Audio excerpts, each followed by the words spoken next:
Bom dia, boa tarde, boa noite. Não sei quando vai ser apresentado esse vídeo, mas eu estou aqui para falar a teoria das cores. O que é cor? A cor é a ciência que estuda a medida das cores, é chamada de colorimetria. A colorimetria desenvolve métodos de quantificação da cor e estuda o tom, a saturação e a intensidade da cor. O tom da cor é que faz com que ela seja identificada como azul, verde, amarela, etc.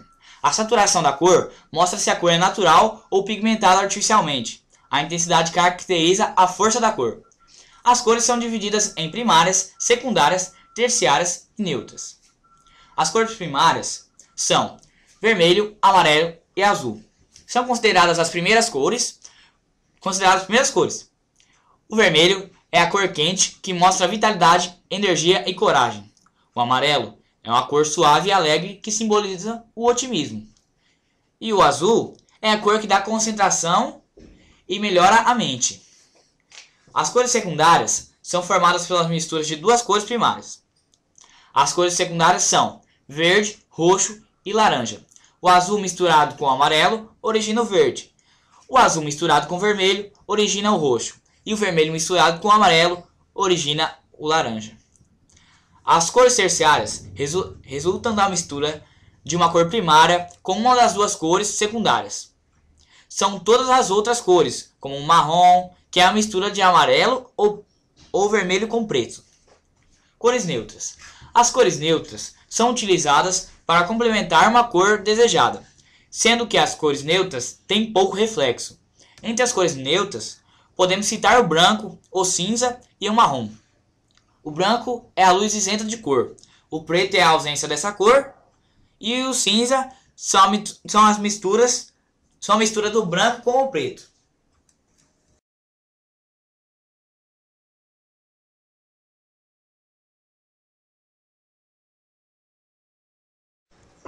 Bom, olá novamente. Vamos falar da arte egípcia. Bom, essa arte surgiu há mais de 3.000 anos antes de Cristo, mas é entre 1560 e 1309 a.C. que a pintura egípcia se destaca em procurar refletir os movimentos dos corpos e por apresentar preocupação com a delicadeza das formas. O local a ser trabalhado primeiramente recebia um revestimento de gesso branco e em seguida se aplicava tinta sobre gesso. Essa tinta era uma espécie de cola produzida com cores minerais. Os egípcios, ao esculpir e pintar, tinham o propósito de relatar os acontecimentos de sua época, as histórias dos faraós, deuses e do seu povo em menor escala, já que as pessoas não podiam ser representadas ao lado de deuses e nem dentro dos templos. Provavelmente, eles não tiveram a intenção de nos deixar a arte de seus criadores. O tamanho das pessoas e objetos não caracterizavam necessariamente a distância de um e outro, e sim a importância de objeto, o poder e o nível social.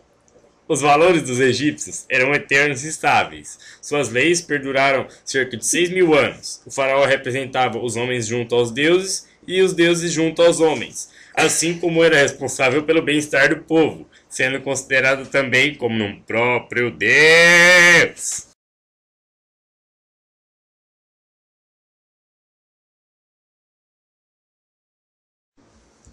Arte grega. Ao falarmos sobre a arte grega, temos uma grande dificuldade comum a toda civilização que tem suas manifestações investigadas, estando subordinada ao tempo e à cultura. A arte grega assume traços e características que variam bastante ao longo do tempo. Assim como nós, os interesses temáticos e estéticos da população grega variaram bastante com o passar dos séculos. Isso sem contar que esse mesmo povo era formado por várias cidades-estados e entrou em contato com outras civilizações do mundo antigo. Tão interessante como a observação da arte grega, podemos também notar que elementos estéticos criados por este povo ainda influenciam a arte contemporânea. Movimentos como o Renascimento, o Iluminismo e o Classicismo tiveram grande preocupação em retomar e refletir à luz dos referenciais lançados pelos gregos. De tal forma, é inegável que o legado artístico grego ainda tenha grande utilidade para se pensar o tempo presente.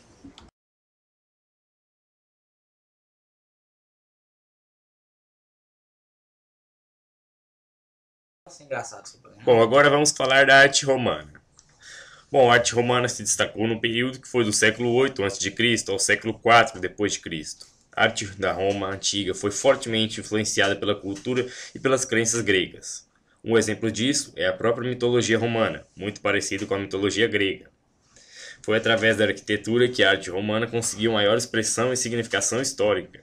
Suas edificações eram grandiosas, fundamentadas em bases circulares e no emprego de colunas e arcos falsos para efeito de decoração. Os aquedutos, as entradas e as muralhas ainda hoje são vistos no continente europeu, demonstrando a imponência que traduziu, através dos tempos, a grandeza de que foi a civilização romana antiga. A escultura romana foi trabalhada através de retratos e estátuas, muitas vezes apresentando uma característica fúnebre. Os escultores romanos buscavam a reprodução mais fiel possível da realidade em suas obras e centravam-se nos aspectos psicológicos, ou seja, a obra evidenciada o caráter, a honra e a glória do retratado.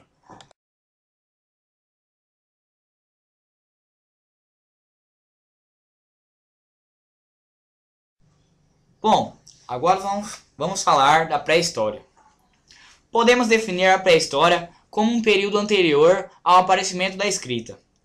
Portanto, esse período é anterior a 4.000 anos antes de Cristo, pois foi por volta deste ano que os sumérios desenvolveram a escrita cuneiforme. O que é a escrita cuneiforme? É a designação geral dada a certos tipos de escrita feitas com auxílio de grifos e formatos em cunha. Agora eu vou falar um pouco mais da fase paleolítica. Nesta fase, os seres humanos se comunicavam com uma linguagem pouco desenvolvida, baseada em poucas quantidades de sons, sem a elaboração de palavras. Uma das formas de comunicação eram as pinturas rupestres. Através deste tipo de arte, o homem trocava ideias e demonstrava sentimentos e preocupações cotidianas. Neolítico.